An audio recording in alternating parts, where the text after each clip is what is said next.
Dulu kan saya tuh ya hobi main band ya. Main band. Saya sempat menangis ketika ambil wudhu, lupa cara wudhu. Di situ saya menangis. Kenapa saya tidak dalami saja ini ilmu agama yang sudah jelas memberikan kita faedah, manfaat yang begitu banyak sebenarnya.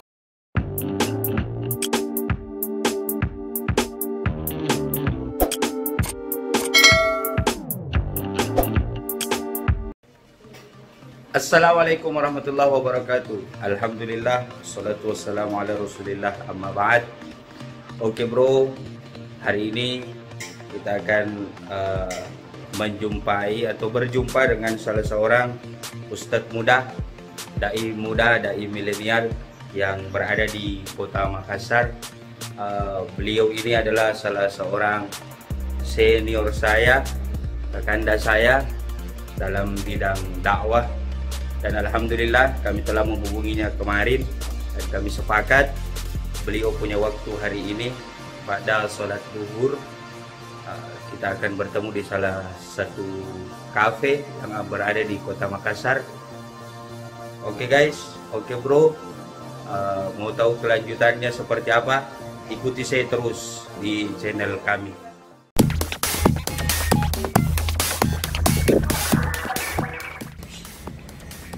Oke bro, sebelum kita jalan berkendara menggunakan sepeda motor, jangan pernah lupa pakai helm demi keselamatan.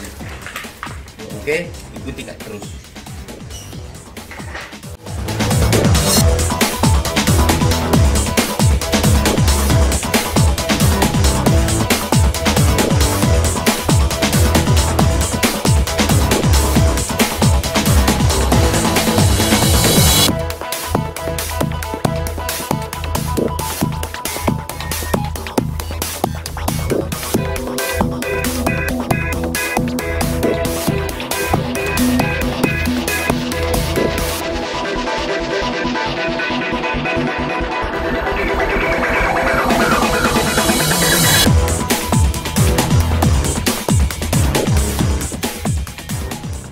Assalamualaikum warahmatullahi wabarakatuh bro. Waalaikumsalam warahmatullahi wabarakatuh. Jadi ya bro, ini Ustadz yang saya maksudkan tadi adalah cerita milenial di Makassar, Ustadz Muhammad Rizwan Jafar.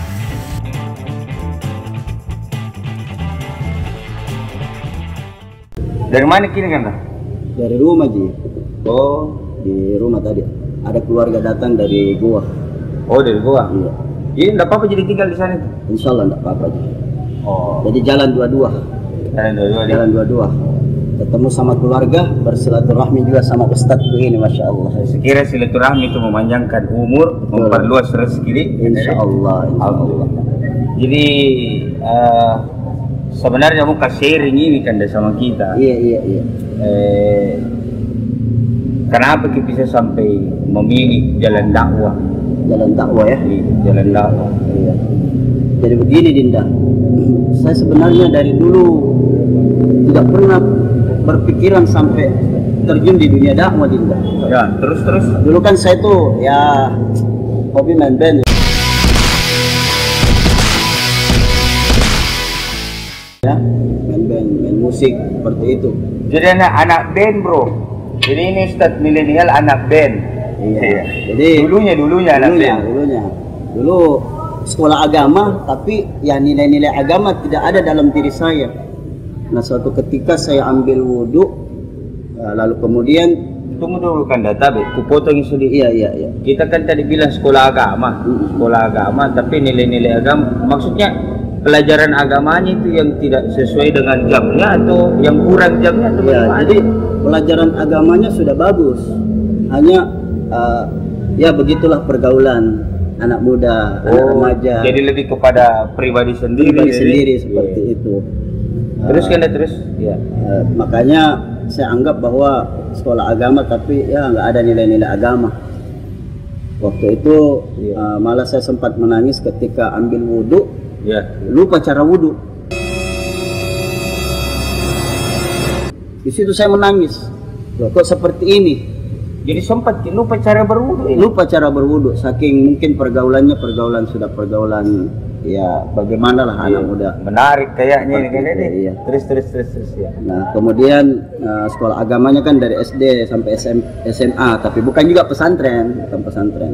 Tidak sama kita Dindaku.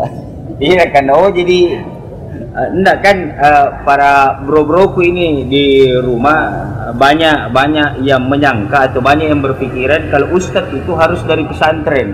Kalau ustadz itu pasti alumni pesantren. Padahal sebenarnya bro, tidak semua ustadz itu harus alumni pesantren. Seperti contohnya kandaku yang satu ini bukan alumni pesantren, tapi memang ada basic sekolah madrasah. Madrasahnya. Di madrasah mana kanda? Yang pertama Madrasah Ibtidaiyah Al-Abrar, Alauddin, kemudian Madrasah Sanawiyah model di Petarani, kemudian Madrasah Aliyah Negeri. Madrasah Aliyah Negeri.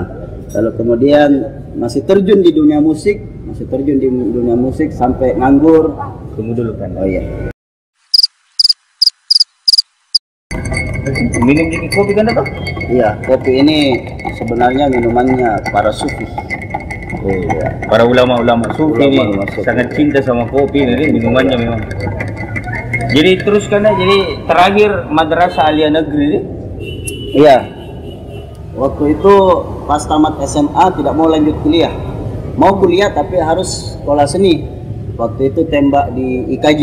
Pengenannya di IKJ, tapi orang tua ibu tidak mau, katanya masa depannya musik apa sih sebenarnya. Ya singkat cerita, 3 tahun di Jakarta, keliling ke sana kemari, kembali ke Makassar. Jadi sempat hijrah dari Makassar ke Jakarta. Ke Jakarta. Ya. Terus hijrah ini dalam rangka apa kan? Hijrah dalam rangka mau mendalami musik lagi seperti itu. Jadi memang sebenarnya bukan mau jadi ustadz, jadi artis memang, jadi artis. Jadi artis ya. Tapi sampai sekarang mudah-mudahan kita jadi artis channelku mau dulu deh. Insyaallah. Kalau kemarin tidak berhasil menjadi aktor, mudah-mudahan di hijrah saya ini doakan supaya istiqomah menjadi aktornya Allah dalam berdakwah. Amin. Jadi 3 tahun di Jakarta. Iya, 3 tahun. Setelah itu saya dikasih sakit. Mungkin disitulah jalan hidayah buat saya. Sakit berturut-turut. Jadi sakit ini di Jakarta ini? Enggak, pas pulangnya di Makassar. Pas pulang dari Makassar, disitulah saya sakit. Kemudian disitulah saya anggap bahwa ini sebenarnya hidayah dari Allah yang saya harus jemput seperti itu. Iya. Berapa lama sakit kira-kira? Ada setahun, bahkan di bulan Ramadan sampai tidak puasa. Disitulah mulai bertobat dan minta sama Allah, menangis. Tapi yang namanya tobat tidak langsung kan, masih banyak godaan, kita masih terombang-ambing seperti itu. Lalu kemudian saya lanjut kuliah. Waktu itu D2 program pemerintah, instruktur baca tulis terjemahan Al-Quran. Disitulah saya mengatakan, kok tidak saya dalami, cukuplah dulu saya tidak lolos dari dunia musik ya. Saya tidak berhasil di dunia itu. Dunia musik. Kenapa saya tidak dalami saja ini ilmu agama yang sudah jelas memberikan kita faedah, manfaat yang begitu banyak seperti saya lanjutlah di UIN, Alauddin, kemudian saya ikut kegiatan-kegiatan keagamaan dan lain sebagainya. Jadi itu. Kalau saya bisa tarik sedikit kan dari apa yang kita share tadi sama saya berarti titik nolnya hijrahnya kita ini kan di bulan Ramadan ini. Di bulan Ramadan mulai menyadari sedikit demi sedikit. Dosa-dosa yang dilakukan kemarin mulai disaring sedikit demi sedikit sampai memutuskan untuk masuk ke jenjang perkuliahan. Di jenjang perkuliahan ngambilnya lagi jurusan tafsir. Jurusan biar tidak tanggung tuh. Iya. Jadi sekali hijrah jadi belajar tafsir. Tafsir hadis. Jadi bro, kandaku yang satu ini luar biasa bro. Jadi titik awal beliau hijrah di bulan suci Ramadan, kemudian memutuskan untuk mengambil kuliah dengan jurusan tafsir. Jadi beliau ini luar biasa dalam bidang tafsir ini. cukup bisa lah mengolah ayat-ayat suci Al-Quran dengan kitab-kitab tafsir sebagai referensi. Enggak juga lah Anda. Dan memang bro, ini bukan alumni pesantren bro. Tidak seperti. Tapi kan tidak semua juga Ustadz harus alumni pesantren. Iya betul. Terus Anda memutuskan untuk pertama kali terjun ke dunia ceramah, ceramah pengajian, ceramah takziah, kemudian sharing persoalan agama itu di tahun berapa kan? Lebih aktifnya itu setelah menikah, karena memang niat saya, ya Allah kuatkan hati saya, niatkan hati saya nanti setelah nikah baru menyampaikan dakwah ini bersungguh-sungguh, maksudnya dengan total seperti itu. Betul. Tapi sebelumnya waktu gabung dengan remaja masjid tetap berdakwah, tapi dakwanya dalam hal mengajak anak remaja untuk sholat, kemudian dekat kepada Allah. Anak TKTPA kami ajak untuk mengaji seperti itu. Nah kalau dakwanya ceramah takziah dan lain sebagainya, khutbah Jumat itu nanti 2014 akhir baru memang niatnya sudah nikah, dan alhamdulillah sampai hari ini mudah-mudahan istiqomah sampai ajal menjemput. Jadi ini kan yang sering terjadi di Makassar ini, karena ustadz-ustadz yang baru terjun ke dunia ceramah, dunia dakwah kan rata-rata kebanyakan sih awalnya dari khutbah Jumat. Jadi melangkahnya itu titik startnya itu lewat khutbah Jumat. Iya. Lewat khutbah Jumat. Jadi kita juga begitu? Tidak. Kalau saya seingat saya waktu saya jadi ketua remaja masjid. Jadi sempat juga jadi ketua remaja masjid ini? Ya, jadi ketua remaja masjid. Bro, ini satu contoh lagi bro, satu edukasi untuk kita bahwa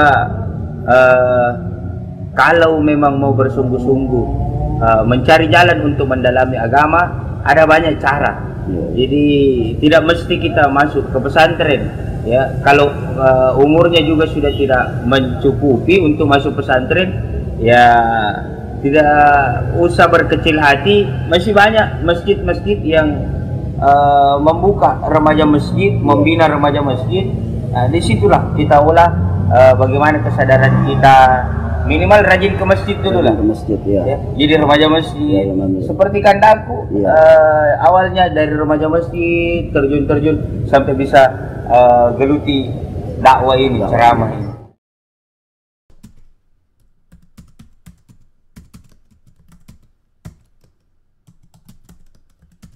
Berbeda dengan zaman sekarang ini, maunya yang instan kan, seperti itu, yang kehabisan darah daripada seorang mubalik kehabisan materi. 10 menit kan itu gempa lokal itu mimbar masih gempa lokal 7 skala Richter.